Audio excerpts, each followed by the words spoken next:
So, hi. How's it going? How's the family? I've not been here for like a month and a half. I don't even know at this point. I have been in a like state of survival, like panic survival from my freaking math class that I've had to do. Before we get into that, so we've got some catching up to do. We're gonna be yapping here for a second. I am going to do bookmarks as always, chapters, if you will, on the video, and it'll show up. It should show up like in the time. You know how this works. It's in the time bar. It's in the description. If you don't want to listen to me yap in the catch up section here at the beginning, just skip to the next section, which is where we're going to be talking about plants.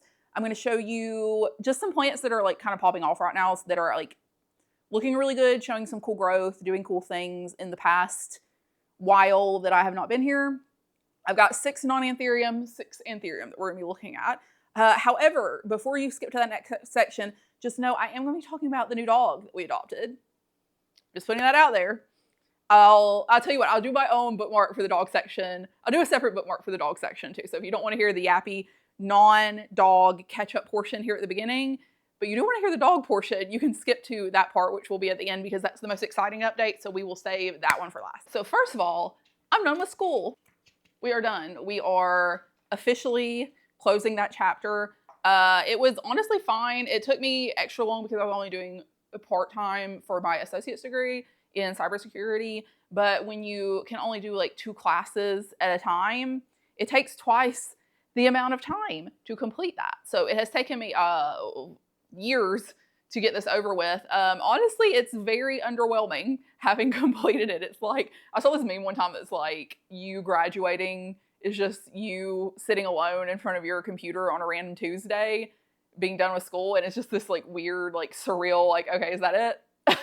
Feeling, because it's like, that's it. It's just some random day and you're done with school out of nowhere. However, my last class was a math class, and let me tell you, I know myself because I saved that class for last, because if I had taken that class at the beginning or middle or anywhere near that was not the very end, I would have quit. 100% would have quit. No question about it. So that strategic planning on my part is much appreciated at this point, because when I tell you I was crashing out every single day, like every day that I did math, full on crash out. Like my husband probably, not probably, he definitely was very wary of me. I was like this like wild animal that was living in the house for this past few months taking this class, because I would do math one day and I would do it all, but then I would just have a full on crash out, migraine, just every molecule of energy in my body was expended on using my brain for math, which is my worst nightmare. I'm not a math person. I'm a literature person. Loved literature, all of it, all the classes. Did not feel tedious at all. Math class. So anyways, now that it's over, I feel like a new woman. I have got so much energy. I am so positive. Of course, you know, this is probably like a temporary high after being finally finished with the class and all that. But I'm going to make use of it while I can to try to get in a routine again of uploading and posting and blah, blah, blah. So I've been trying to post daily on my Instagram and on shorts here and stuff, because I feel like that is very feasible for me to do, especially in the morning, instead of me just like doom scrolling. I could make a little reel here and there and post it up so that, you know, I could reach some more people, make some new friends, that kind of thing. So we are going to try to keep that momentum. And so if you want to follow me over at Instagram, I should be posting over there now at least daily, like an anthurium picture. Normally what I do is like anthurium pics, but I'll make a little reel every now and then showcasing some plants. I also made a dog Instagram for the dogs, which is, yes, I am that person. I can't fight it. I can't fight it any longer. I tried. I am who I am. I'm going to talk about that later when we get to the dog section. I'm also going to try to get on my upload game here at least once a week. If you're new here, this is not the new dog. This is Sully, who is my menace to society. You're a menace. What do you think about your brother? You like having a brother? That's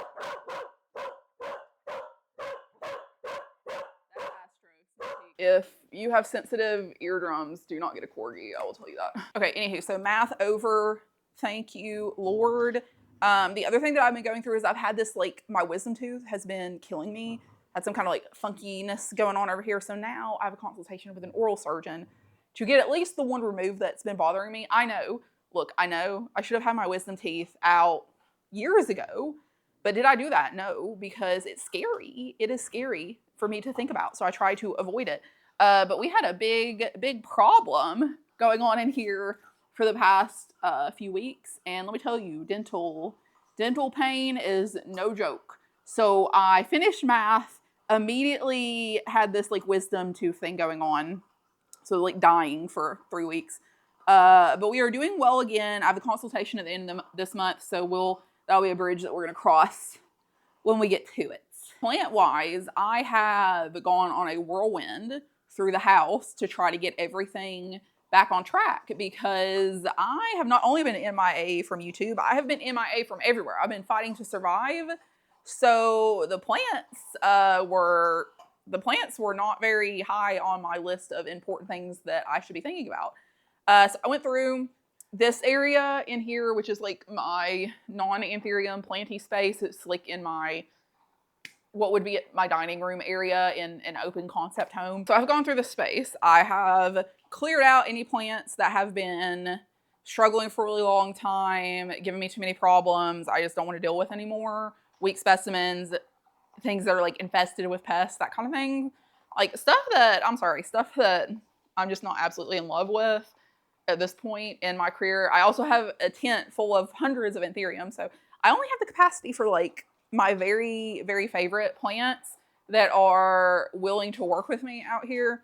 And the rest just gotta go at this point. So I've gone through here, gotten rid of all the problem children. I have pest treated, repot, moved things around. I switched up my Hoya shelf a little bit.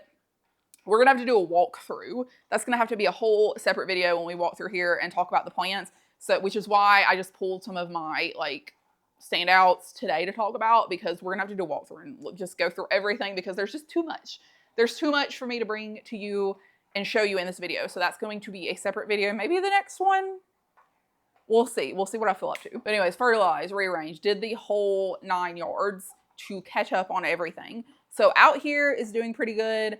The anthurium tent, that was a whole bag of worms that I opened up by doing a refresh in there, because I pulled every plant out of the tent, sprayed it down with sulfur, which some of the anthurium that all of the anthurium we're going to be talking about are going to have sulfur on them, because if you've never used sulfur, it treats like spider mites, flat mites, that kind of thing, which are typically the main problems that I have in the tent. And I had gone through this period of where I was buying a lot of anthurium, and I always pest treat before I take them in, but not every pest treatment works on every pest. So you're definitely going to have some stuff that kind of sneaks through, you know. So I have not bought a new plant in like months. When was the last time I bought a plant? Like the end of January, I think, and it is mid-May at this point, which is, I did not know I was capable of that. But I am, and I needed this period of like no buy to kind of like pull myself out of the plant buying psychosis. Sometimes you need that period of just to kind of like recenter yourself and being like, you know what, I really don't need any more plants, because logically I know that I don't need any more plants, but to stop myself from buying them is a whole other matter. So I've gone through a detox, if you will, of plant buying. And so I haven't had any new plants coming in the tent. So it was like the perfect time to go through and just do a total pest treatment of everything. So similarly in there, I got rid of any plants that were just not doing well, weak specimens, very rotty, pest infested, blah, blah, blah. Got rid of a bunch of those, pest treated every single plant in there. So that was spraying it down with sulfur and Captain Jack's, which is, what is that? I can't remember. It's some kind of miticide, something or other.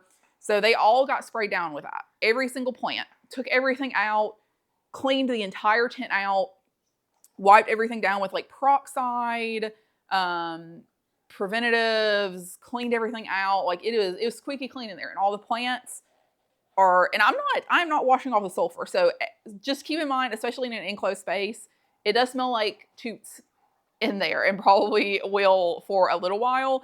It is kind of dissipating a little bit at this point, so it's not quite as strong, but it is quite smelly. I will say that on an enclosed space.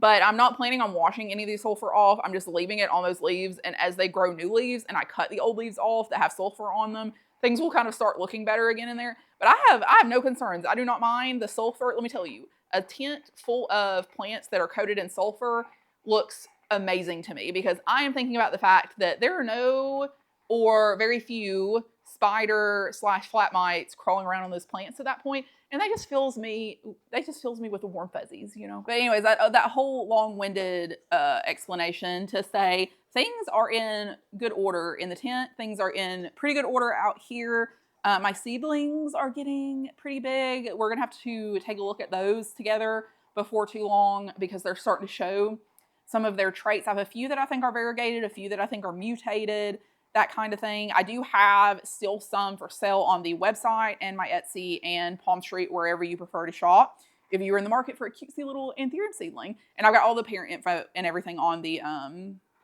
respective sites, and I have all that information in the description if you're interested in that. Okay, if there was something else that I wanted to update you on, I cannot remember what it is, so we will get to the fun part of the video, which is our new baby. This is Astro. See, that is me. I know my name. I'm a very smart boy. We got him actually one day after, okay, we can't really see him. Let's turn the camera down a little bit. Okay, we got him one day after Sully's Gotcha Day. So we had Sully for exactly 1 year when we went to pick him up. We did adopt him. He's an owner rehome. Thank you, baby. Thank you. Thank you. Thank you. Yes, I'm very sweet. I'm very sweet and very handsome. You want to say hello? Oh, you sweet baby. He is kind of, I want to say nervous, but not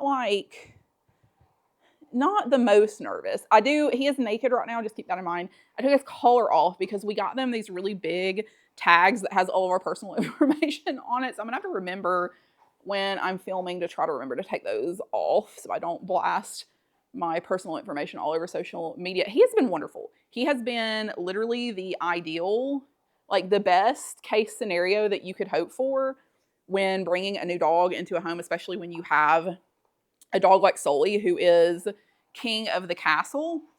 He has been just absolutely wonderful. So sweet. He is so sweet and so handsome. He is a Pembroke Corgi. He is 1.5 years. He is a bluey, which we did not even know what that was when we got him until we went to pick him up, because I found him on Pet Finder, which, was it Pet Finder?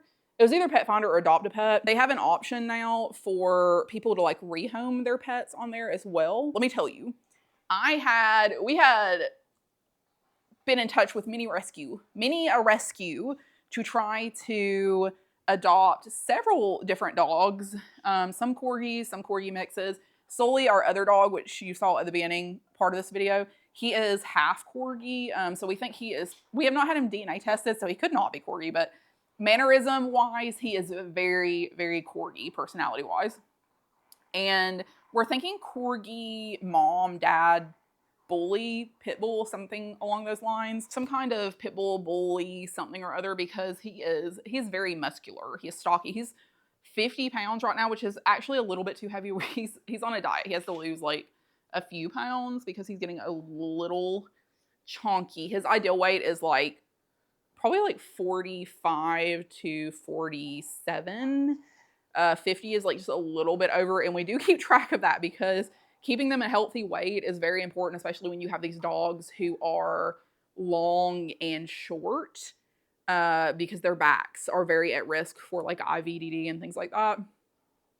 But anyway, so we had Sully first. Where am I at in the story? Oh yeah, I was talking about where I got him from. We had been looking for quite some time for a potential brother for Sully because I realized that he was desperate for another dog to play with. And it was just something that I hadn't noticed because, I don't know, it was one of those things that like just kind of like slips past your perception.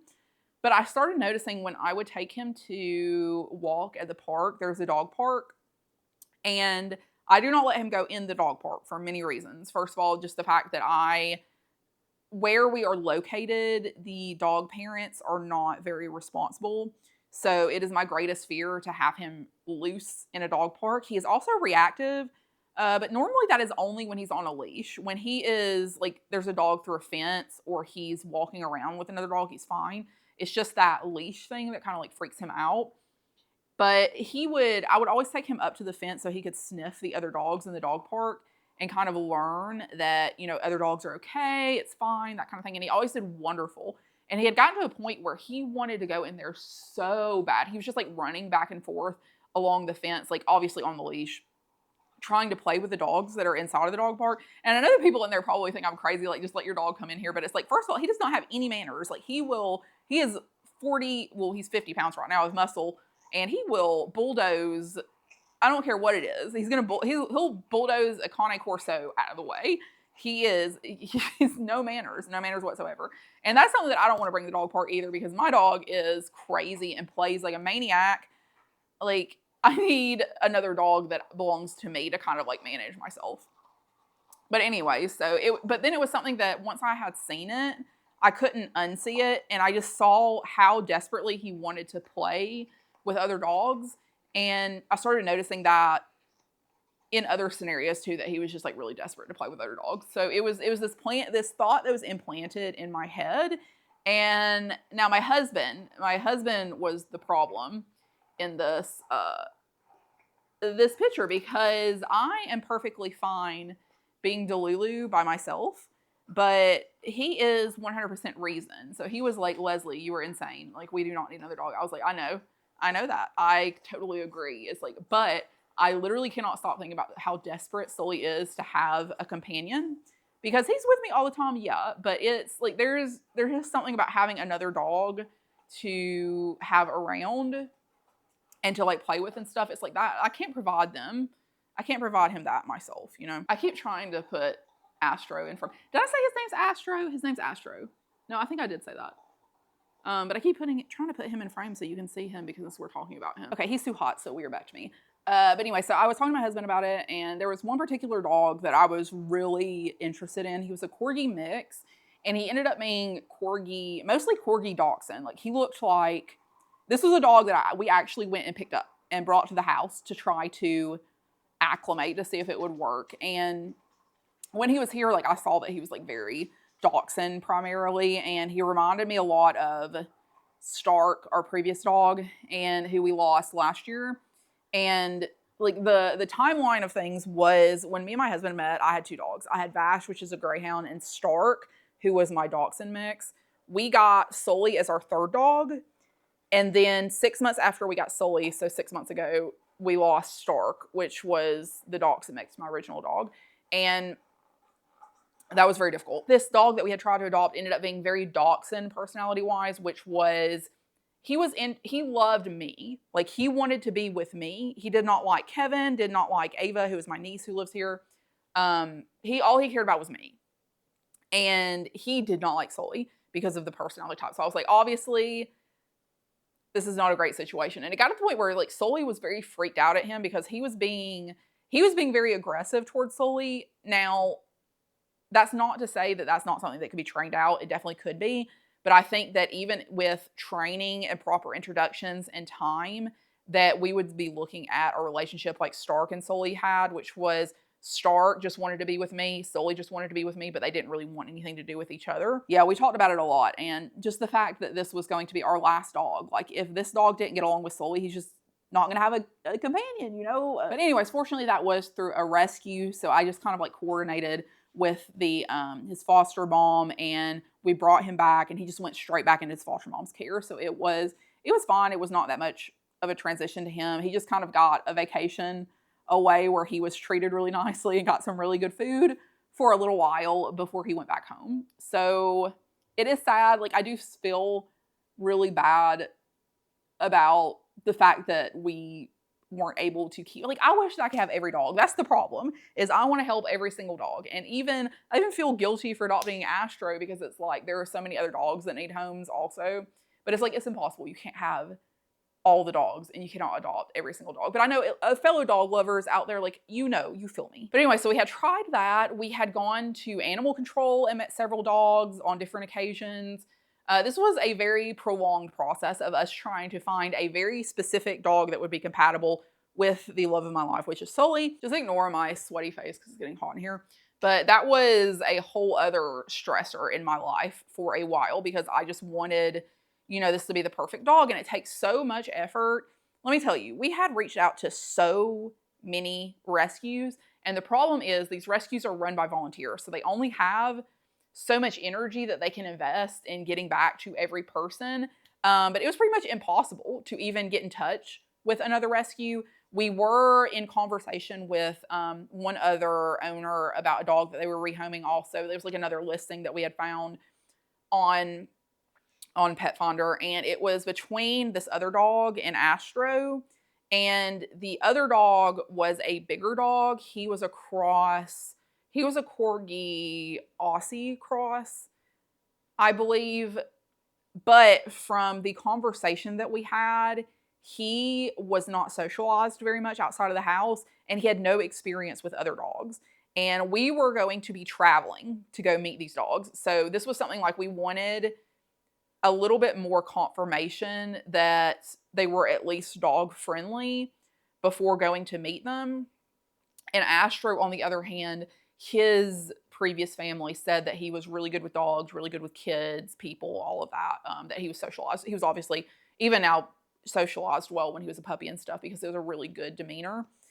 So yeah, so we had decided on Astro, so we went to meet him. We brought Sully, he hates the car. And this was a drive, so that was a whole process. But we ended up getting there. We met the owners, met Astro, obviously, and he's just like very personable. The owner seemed really nice for the situation. And I mean, it's understandable. The thing is, corgis are a working dog, and they are kind of trendy, I feel like, because they're really cute and funny. And I'm kind of like on the opposite end where I never wanted a corgi because, let me back up. It's kind of funny because corgis were my dream dog for a long time. And then I found out their personality. And I was like, there's no way. There is no way. I do not want a corgi. I never want a corgi. And I had that in my brain for years. And then I saw Sully he was at animal control, which is where we adopted him from. And the rest is history. So I found out I am insane in yet another way and enjoy the insanity and the craziness that comes with owning a corgi and the attitude. But all that to say that it takes a specific type of person that is willing to have a very strong-willed, strong personality, loud in a lot of cases, high energy dog. So I do definitely understand to an extent the fact that, you kind of find yourself in over your head with a dog that you realize you were not ready for, probably will never be ready for. And what do you do? But also to say, please do not watch this and think, oh my God, corgis are so cute. Like, I want a corgi. Do your research. Just do your research because they are very high energy. They require a lot of stimulation and they are very loud in most cases. So as I have mentioned many times, you will see Sully barking his head off in most of my videos because he has a lot to say and he's going to say it. And the thing is, I don't want to stifle his personality. Like if he's vocal and he wants to contribute to the conversation, I'm going to let him express himself. And I know that that is maybe a hot take and kind of controversial, but it is what it is. He has things he needs to get off his chest. And who am I to be like, no? And that goes with any breed also. Just do your research. Make sure you're not only choosing them because they're cute, because the cute face may hide a psychotic monster, which is the case in a lot of corgis, and you have to have a certain personality type / lifestyle for that to be okay. Okay, I don't even know. I've been yapping for so long. I feel like today, I don't even know if I talked about everything that I wanted to talk about, but that's the gist of it. I'm done with school. I had a really bad toothache that took me out for a while, and we adopted a new dog, which you will probably see in the videos from now on. So without further ado, we are going to get into the plant section now. Oh my gosh, I am so hot. Anyone else that does videos, why is it? Do you get like so hot when you're recording? I don't know. When I'm like recording and talking a lot, I'm just like a sweaty mess. Oh yeah, and I didn't finish my thought about his coloration. So Astro is a bluey, which is some kind of like chromosomal irregularity. I don't know what it is. He's a pure Pembroke Corgi, and that's just something that happens sometimes, I guess, genetically. But when we went to pick him up, I thought he looked kind of like dusty. So I was like, oh, he probably just needs a bath. So I gave him a bath, and he was still kind of like gray, and his nose is totally gray. Totally gray. And I've never seen that before in my entire life, a dog with a gray nose. And his eyes, I'll have to insert some photos because you're not gonna be able to see this probably on camera. But he's got these like very like light, tannish eyes with a gray rim around his iris, not iris, right now. What's it called? What's it called? What's the middle called? Pupil. His pupil. Why could I not think of that? But anyways, very interesting looking. And afterwards, like obviously I was Googling, why does dog have gray nose? And they were like, yeah, it's apparently like the bluey is this whole like chromosomal thing, but he is very pretty. But I just thought that was cool because I had never seen or heard of that before. Is the lighting too low? Maybe. Okay, that I can't tell if that is too bright or not. It may be. Can I please have a moment of time away from you? Just a second so I can record, please. No? Why? Why? Okay, anyways, we're really going to talk about the plants now. And I know I am probably bright on the lighting. Just disregard that because I want you to be able to see the plants. That's why we're here. This is the first one that I'm going to talk about. So this is a Xanthosoma sagittafolium. I've talked about this previously on my channel. I at one point had the variegated version of this, which is called the Frozen Planet. I am always seeking that out because I would love to replace that. So if you have a Xanthosoma sagittafolium variegated Frozen Planets, I would love to buy a corm or rhizome or whatever from you, if that's possible. My email is in the description if you do have one and you are looking to sell. But this specific one that I've talked about previously, I had for, I think, 6 months as a rhizome, and it did literally nothing. And then it put out a little baby leaf, which I think is one of the test leaves, which was probably half the size of my pinky nail. Yeah. And then over the course of the next 2 months, we are now here, which you can see how large these leaves are. I'm gonna have to work with this camera angle so you can actually see what we're talking about. I keep having to scoot back because this thing is so dang big. Okay, can you see that? Anyways, I love this plant with my entire heart and soul. This has been the easiest plant, polar opposite of my experience with the variegated version of this, where it just continuously is putting out new leaves. I have it in the tiniest little pot. Okay, do you see this? I have it in pond. This is one of the only plants that I have in pond now. And you can see the roots going crazy in there. I have it in one of these orchid pots, which have a lot of openings for oxygen, or in this case, water to go through. And then I just have it sitting in a vessel and I just keep it partially filled with water, and it has been happy as a clam. And I'm so happy because I love this plant so much. Even this non-variegated version, I do not care. This is a common plant. This is not an expensive plant. Well, I would say it's probably uncommon because you can't just pick it up anywhere, but you can order it online for super cheap. I think this maybe was like $20 total, including shipping, to buy online. Of course, it was a rhizome, so it had no leaves. You know, I had to grow those myself. But yeah, it is gorgeous, gorgeous, amazing plant. It has this very bluey green. Okay, let me tilt her up here. Very bluey green foliage, and it has this dusty matte finish to it. So it is just so unlike the coloration of any other plant.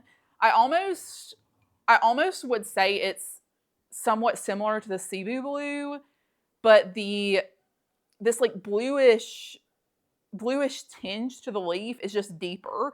It's deeper in a different way than the Cebu blue, but it has that kind of on-brand theme where if you like the Cebu blue, you would probably like the coloration of this.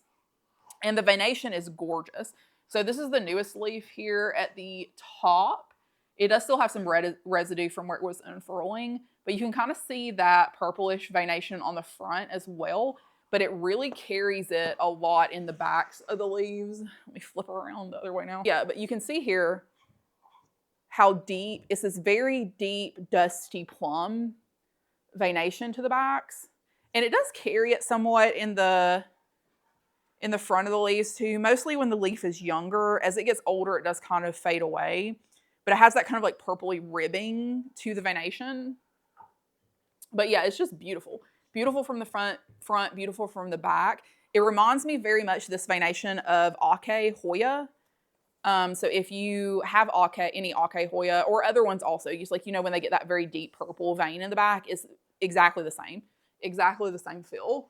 But if you like alocasia, this has been infinitely easier than any alocasia I've ever owned. This is like Regal Shields level alocasia to me. And we all know and love the Regal Shield for how easy and adaptable it is. And that is exactly the experience that I've had for this. Now, do keep in mind, it did nothing for 6 months. And then in the next 2 months, it put out, I'm missing probably 3 leaves. So 3, 4, 5, 6, like 7 leaves. And it's got this massive one that's coming out right now. So I will go on about this plant until the cows come home, as we say here in the South, because it is just amazing in every way. Easy grower, beautiful stems, this dusty purple stem and veining on the backs, the blue-green of the leaves. It has the same shape and feel as an alocasia, but much easier, very accessible. Probably one of the best plants I have in my entire collection. Okay, the next one that I'm going to talk about is a Hoya. And this is a Hoya. I'm not going to say this is one of my favorites or anything. The only reason I'm going to talk about it is because it had been giving me so much grief. And I chopped this up into cuttings and repot it in a plant chores video. I don't know if you're able to hear that. Sully is like, yeah, I'm looking at you. This is his favorite place to sit, on this end table. And he is just going to town on that bone. So yeah, if you hear some kind of weird chompy squeaking in the background, as always, it's Sully. Astro is being a very good boy with me. Astro, are you helping? Are you helping? Okay, but anyways, this one has always been a problem child for me. And unfortunately, it does appear to have root mealies. And I've been noticing this in a couple of my Hoya. Something I have never dealt with before is root mealies. And of course, they have decided to pop up. I think it's just time for another round of systemic. Systemic, unfortunately, is not something that's like a one and done. You have to redo refresh the granules every now and then. And I'm assuming it's probably time for that. But this is my Hoya. I believe this is prick tie. If you remember that plant chores video, this was just a couple of leaves that I had stuck in here. And I said this was the last chance that I'm giving this thing before I throw it away because it's driving me freaking insane. And it has given me the nicest leaves. Look at these new leaves here. And it's sun stressing pink. It has these, I know that's not uncommon. I'm saying that like it's uncommon. It has these silver splashy bits, which have been much more prominent in the new leaves. And those bits are sun stressing pink, if you can see that. Is it too dim? Okay, I'm going to be super bright, but just ignore me. Do you see the silvery?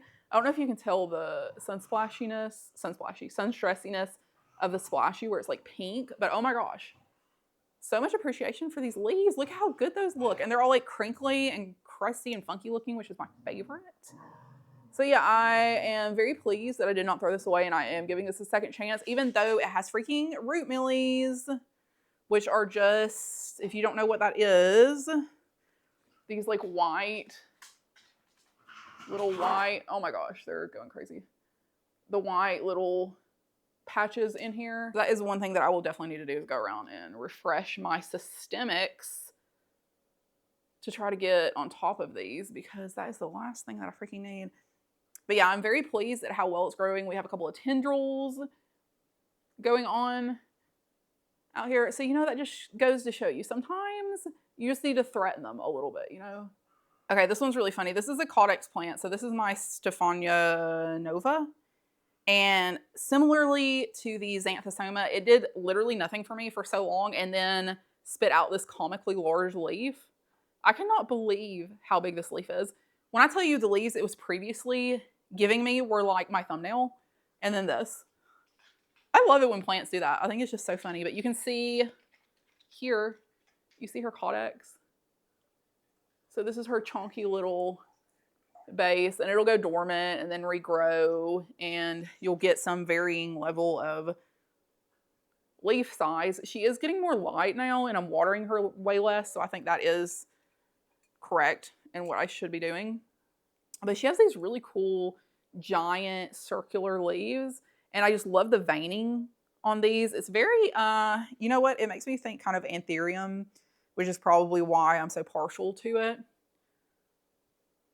But yeah, I just thought she was really beautiful, and I thought it was so funny. This one, she just has this, her little chonk, and she's got this one giant satellite dish coming out. Next up, guess who's back? My caladium hybrid. It's the tag that I got with it says Tippy Red, and that's what I bought it as, I guess. But it is an unknown Thai caladium hybrid. There's a lot of Thai caladium hybrids out there, and I don't know how easy it is to track the lineage. I've not honestly put any effort into it, although they are typically just sold as Thai caladium hybrid, but they are absolutely beautiful. Coolest leaf shape, most beautiful vibrant colors ever. I've talked about my caladium hybrids many a time on the channel. You will see them in the walkthrough whenever that happens. But this one died all the way back down to the rhizome. And it was just a little rhizome in a cup for quite some time. And yeah, we can see the root system now. This is not in self-watering. I just have the pot resting in this cup that kind of provides this reservoir, and it just puts roots out the bottom that grow into the reservoir, and it seems to like that, so I'm going to leave it alone. But it has this really, really cool leaf shape. I was very upset when this died all the way back because I was stressed that it wasn't going to come back. But the thing is with caladium is they do often come back as long as the rhizome doesn't totally rot. If you just leave it very dry and water it very occasionally, mostly when it's kind of warm. So I don't think I watered this much at all through the winter. And then when it started warming back up was when I started watering it more consistently. And it is on its second leaf now. So that is its first leaf. It just put out this leaf. And I love the crinkly, weird, mutated leaves. But what I really, really like is the veining. Again, the veining on the back. Big fan of this weird purple veining, I will tell you that much. And the crinkly leaves. Like, I love a wavy leaf. I love a cool vein. And this is both of those things. Definitely recommend if you like weird plants like this. This is also in the same vein as alocasia too, because they kind of have that central, where they grow from the rhizome, central point, and it puts out leaves back and forth. And it grows very similarly to an alocasia. Care, I would not say that they're necessarily easier than alocasia. I think they're very similar in care, where they like a very specific level of consistent moisture, and you have to kind of figure out what that is in your environment. And when you do, they become much easier. But it is nice. I would say that they come back more consistently than alocasia, where in my experience, I rot a lot of alocasia corms or the rhizome from where the parent alocasia is growing. The corms are the babies, maybe? I don't know. Even the main like parent rhizome tend to rot more commonly in my experience than these. Even if they die all the way back, they don't rot as easily from the rhizome. So that is really fun that came back. And then another fun update. So this is my Homelamina Pink Diamond. I got this as a fairly large plant. I got this a long time ago when this plant was like, okay, is it too bright now? So I got this a long time ago when this plant was very trendy. I did get a good deal on it, so I'm not like really bummed at the experience that I've had. This has been a very, oh my gosh, as soon as I change the freaking brightness, it gets cloudy. So very difficult plant for me. It has been difficult the entire time that I've had it. I've tried every substrate, every growing conditions. It has died back 75 million times, and it is finally growing well. I have it in those orchid pots. Why do I keep saying parts? Orchid parts. Orchid pots, again, with all the aeration, which I think is really important. And I just keep it consistently damp. And she's growing really well, but she's looking a little funky. She's looking almost mutated. So a lot of the leaves are unfortunately coming out mostly pink, but they do stay on there still for quite a while. Like you can see this one's just starting to go, and it is 4 leaves back. So that is a fairly long time for something to be like an all white leaf effectively. But the Homelamina Pink Diamond typically has the triangular leaves with the pink variegation, and this is putting out these very narrow, elongated leaves, and it has been doing it very consistently. So I don't know if it's going to go back. Like you can see these leaves down here, that's more of a typical shape. But all these new leaves have been really elongated and funky. Okay, I think it's too bright again. I am fighting for my life here. Okay, I think that looks a little better. But yeah, isn't that weird? This like weird leaf shape. And the newest leaf that it just put out is, again, way too freaking pink. I will tell you that. But you see how long it is? And it's like roughly. So I'm not complaining. Like, let me tell you, I love a good mutation. Give me a funky plant, something weird going on that I can just kind of keep track of and keep an eye on and see its little funky growth. I'm totally into that. Okay, the last plant that I'm talking about before we get to anthurium, which, sneak peek, we're going to be talking about this beautiful gal who is literally the best plant that I've ever owned in my entire life. Okay, so the last one is a staghorn fern, and it is what I purchased as White Hawk. I don't know if that is accurate at all because I got this from the Green Escape as literally like a little tiny, are they called, I want to say sporelings, but I don't think that is right. I feel like they're called something different with, I don't know, a little tiny baby staghorn fern, just a little guy. And I have worked out this method of growing them, which is by no means probably the best method that is out there, but this has worked so well for me. I'm just sticking with it. And I had this previously in a little cup, like just a white plastic cup that I'd cut exactly like this. And this is a white trash can that I got from the dollar store, and I just cut it. So what I did is I cut a little U, just like this, and then I slid it down into there, and I just packed it in with sphagnum moss. And it grew so well in that cup. I was like, I'm just gonna keep doing the same thing. And I did. But look at how big this got. When I tell you, it was so small. Like, its little fronds were probably that big when I got it. And look at these. It is so pretty. And look at these shield fronds. Oh my gosh. Y'all, staghorn ferns are so underrated. They are so cool. And when I tell you, this thing does not dry out. It does not dry out, and it is fine with that. It is not rotting. It is totally fine. The smaller one I probably watered once a week, once every week and a half at the end there when the plant was pretty big and the cup was pretty small. So it's drying out much more quickly. But I did this probably 2 weeks ago, and the sphagnum is still damp. So what I do is I water it through. Now you do have to kind of keep a thinker on how much you're filling it up, because I water it through when it gets pretty dry. But you have to remember that when you water this through, you're probably going to have a level of water in the bottom that's going to then get absorbed by the moss going upwards. So I'll water it through, but I stop a good bit before what I would think, okay, it's really saturated, because it's just going to absorb all that water that's kind of like flooding into the bottom. And it'll absorb it back up to the top. And I just check it every, few days and make sure that it's staying pretty moist. And it has been doing so, so well. And I just have this sitting on top of my Vizio shelf.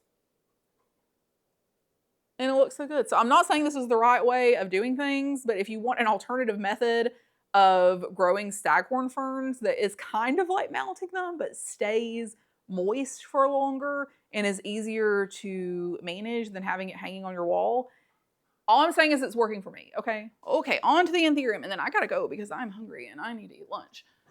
Oh my gosh, it's cloudy again. I'm probably gonna be getting too bright, but y'all just hang in there with me, okay? Because the clouds are here and gone and here and gone. It's driving me crazy. So the first one I'm gonna talk about is, this is anthurium. So mom is Carla Moonshine crossed with Soul Reaper, which is a papillominum RLFS cross, and that's crossed with a Carla OG. And this is a little mutant guy. I'm thinking it may be a dwarf because it is saying so small, but I'm kind of playing around with the conditions in my tent and my watering routine, and they all got pest treated and all of that. So we'll see if like the better conditions, the improved care, blah, blah, has any effect on it. But you can see how tiny it is. These are the previous couple of leaves. It has this really cool elongate, again, the sulfur. Y'all, this is just sulfur, so disregard that. That will be a little bit in the way here. But yeah, you see how the leaves are kind of long and narrow and a little bit roughly. But look at this newest leaf. How cool is that? Oh, maybe it's too bright. How cool is that new leaf? Looks like a kite or something, doesn't it? It's like super long. It has this little tail, very roughly. I'll try to zoom in some more for y'all so you can get a little bit of a better idea, but yeah, I'm just so happy to see, and they've been spitting out new leaves like crazy. So I think definitely the sulfur is helping. Next one is a plant that has hated me since I had gotten it. And I'm very confused because, I mean, it does have some good roots in here, but it also has some really rotty roots, but I'm just gonna, whatever at this point. Sometimes, you know, sometimes plants just like to rot their roots. And they'll be simultaneously growing roots and rotting roots, and they're still fine. So I'm just trying to learn to kind of leave them alone, leave them to their own devices a little bit more than meddling all the time. But this is an anthurium mutualus crossed with a red crystal. I do not remember where I got this plant. So I'm not sure. I have no idea what red crystal it may be. But mutualus is the one that has this like really interesting lobe, ruffle, tail type situation going on. If you're familiar in the anthurium world, you know about this one. But look at this freaking new leaf it gave me. When I tell you this was a wonderful leaf for what I was used to having on this guy. And look at this thing. See, this is very typical mutualus. The way it has this like kind of like folded in sinus. It's kind of rolled here. That is very typical mutualus. Also the tail at the bottom, typical mutualus. Waves on the edges, that is very typical also. I don't really know what's going on with the veination. It's not like super heavy red crystal. It's got these kind of like more subtle veins, and I don't know if I like that more or less. This is still hardening off. You can kind of see that bronzy color of the emergent, but it's really interesting. At least, like I'm having a good time growing it and seeing how this leaf develops because this is so much bigger than anything it's ever given me.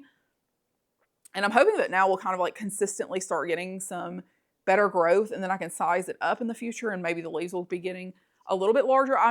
From what I remember, I don't think mutualus is a super large plant, but red crystal can get kind of big, so I don't really know. I don't know what this one will end up looking like. Okay, next up, this is kind of an oddball that I got from Rad Roots on Palm Street, and this is a prop from their King of Spades crossed with Black Sweet. And interestingly enough, the last plant that I purchased was a Black Sweet clone. So if you don't know what Black Sweet looks like, I will put a photo of it on the screen. I'm sure there is some variation as far as like in the label. Wait, what is labeled as Black Sweet? I got it from Cartel Dawn. So I don't know exactly what their Black Sweet mother plant looks like. If I can find a picture on the Instagram, that's the one that I'll put on here. Otherwise, I'll just put whatever photo up there. But you probably know what King of Spades looks like. And there's the parent photo of this I was like awestruck with because it honestly doesn't look super King of Spadesy, but it does have that kind of thicker leaf texture, but it's so wavy. It has this like really interesting, long, wavy, kind of flat leaves. And you can see that in the newest leaf here. Again, it does, I mean, this is probably not the best time with the sulfur going on, but it is what it is. It's going to be a little while before we get some new leaves that have fully expanded for me to show y'all, but you can see the waviness on here. I will put the parent photo pic on the screen from them. I don't know how often they offer clones of theirs, but yeah, this one has grown very, very well for me. Very vigorous grower. And you can see these are like the younger leaves. So that's the first one it gave me. That was the one it came with. And then we have got a new leaf that has just come out back here. You see that little guy? But yeah, I love this one. I cannot wait for this one to mature, to use this one for breeding. This is very up my alley with the kind of like interesting, thick, wavy, cool veination. I mean, I guess that's everybody's thing, isn't it? But I like this specific flavor. I love this brand. Next up is from Buzz Plants, and it is his SP Nauve DF crossed with his Black Widow Michelle. And I got this off one of his lives on Palm Street, and I was very torn because I was like, do I want it? The veins look pretty cool. But ultimately, I did get it. But I was very close to not getting it. What was the oldest leaf? I feel like this might have been the oldest leaf, like the big leaf when he was selling it. But you see how cool, you can kind of, well, not really because of the sulfur, but you can kind of see the veination on it. And then it gave me this leaf. And I was like, oh, okay, the lobes are like kind of getting a little more prominent. I'm not the biggest fan of that. But this leaf, look at this guy. And this leaf has made me feel like this is going to be a real stunner when it starts to mature and we kind of get a better idea of what this shape's going to be looking like. Look at these veins.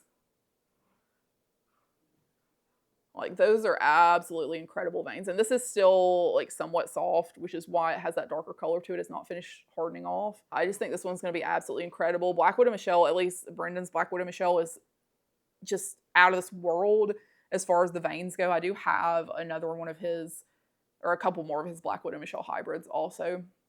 But this really sharp, like jagged veination. Oh yeah. And of course, SP Knob DF, like everybody loves that plant for a reason. It just has the most beautiful shape. And it comes through like really beautifully in hybrids from what I've seen also. All right, guys, we have made it to the end of the video. Our final plant, my favorite plant that I own at this point. I would say that is quite accurate. Well, is it accurate? It may be slightly skewed because it grows so well for me. So I do have a preference for it just because it always looks so good. So this plant is from, I did not purchase it from Steve's Leaves, but it was originally from Steve's Leaves. It is one of their hybrids. I've talked about this a lot. I also just posted it on my Instagram that I have named it, and I'm going to be talking about that too. So it's from Steve's Leaves originally. I purchased it from someone who had gotten it probably as a seed because they do often sell seeds of this one. And I've talked about it here too. It is, I think it's Chuck Norris crossed with Arnold Schwarzenegger, which are two of their hybrids that are like something with Ace of Spades in there, and they're both variegated. And when they have been crossing them, they have a very high percentage chance of variegation. So if you are looking to invest in a variegated seed, I would say that's probably a reliable place to go because their seeds have such a high chance of variegation. And this plant has been such a vigorous grower. I cannot even explain how phenomenal this plant has been for me. And yeah, I'm so fortunate that I was able to pick up the specimen that I have. But anyway, so this is her, and I have decided to call this one Valkyrie, which I do not think is original in any way, probably. But in my head, I refer to her as my girl Val because she is like my BFF. You know, she's my girl Val. You know, so yeah, this is Val / Valkyrie, and yeah, just like I said, literally the best plant that I own, the easiest. I repot her. When did I repot her? A week ago. Into this big, these are like hydroponic pots, but you see all these roots coming out of here? Like, she cannot be stopped. She does not care about drying out. She does not care about being in a pot that's too small. She's going to keep busting out leaves. And she has the most beautiful emergence you have ever seen in your entire life. I'll put a photo of those on the screen, but they are like this fluorescent neon corally hot pink. She has got wavy leaves. It's a little bit more noticeable up at the top. I don't know if you'll be able to see it so much on camera, but like along the sinus, she is pretty wavy.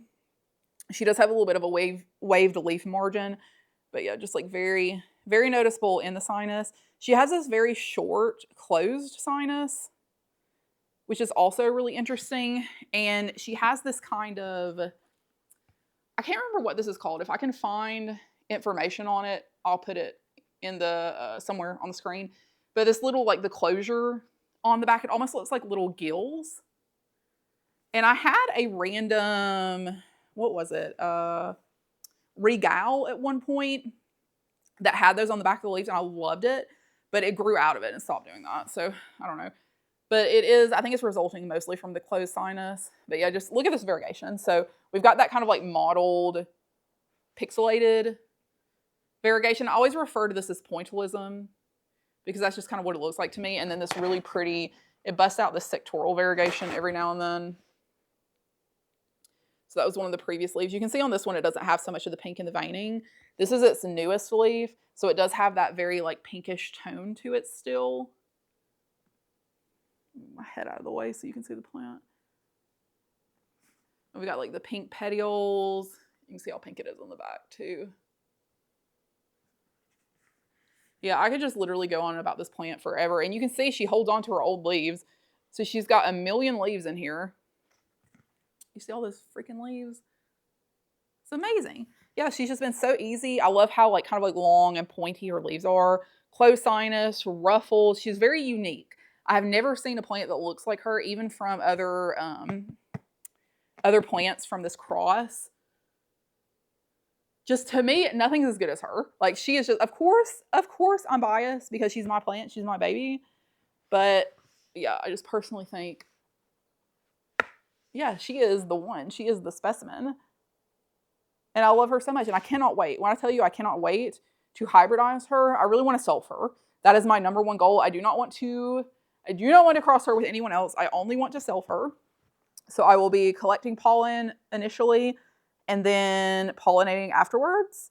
And I'm not really concerned with her crashing out from having to bear seeds because she is so well rooted and so vigorous. And even if she were to die back a little bit, like I think that she would regrow in no time. And I will probably be chopping her in the next few months, maybe. I don't really know. My priority is breeding her first. So I want to self her and then we'll worry about maybe like chopping her after that. Okay, anyways, I am done yapping. I am starving to death. I am way too hot and sweaty. So we're going to end the video here. I did forget to tell you my dog's Instagram. If you like dogs, if you like corgis specifically, you can follow me at Corgs with Less because of course that's what I would name it. And I'm trying to post over there daily too, but that's kind of like on the back burner than my planty uploads. So yeah, so hopefully daily, every few days for sure, is what my goal is over there. So I would love for you to follow me over there if you also want to see the dog life of Less. As always, you can check out my shop, shadowandspace.com. I am Shadow and Space on Etsy. I am Leaves with Less on Palm Street if you're interested in my very first hybrid, which I talked about the seedlings starting to look pretty good with. We'll talk about the seedlings individually probably in that walkthrough video, maybe a little bit more. I'll show you in the tent and all. But I do still have some seedlings available over there if you're interested in those, as well as I think I've got a couple of other plants for sale. I need to do a restock before too long, and I'm hoping to start listing. Some of the seedlings are getting big enough to where I can start doing specific plants. So I will hopefully be doing exact plants before too long. And I try to post whenever I do restocks on my Instagram and send out the restock reminders. There is a subscription or a notification you can sign up for on the website for restock reminders if you're interested in that. And thank you so much for stopping by to catch up because I have definitely been an absent YouTube friend in the recent months, but I'm sure you can understand, like, if you're not a math person and are forced into doing math like that, like, you feel me. You feel the trauma that I have been experiencing, and I just haven't been able to do it. But now I have much more mental capacity, so you will definitely be seeing more of me. So if you like this video and you want to see more content like this from me, please please subscribe. It means so much to me, and it really, really helps the channel so much. And I will see y'all in the next one, which will not be too long, I promise. Okay, bye.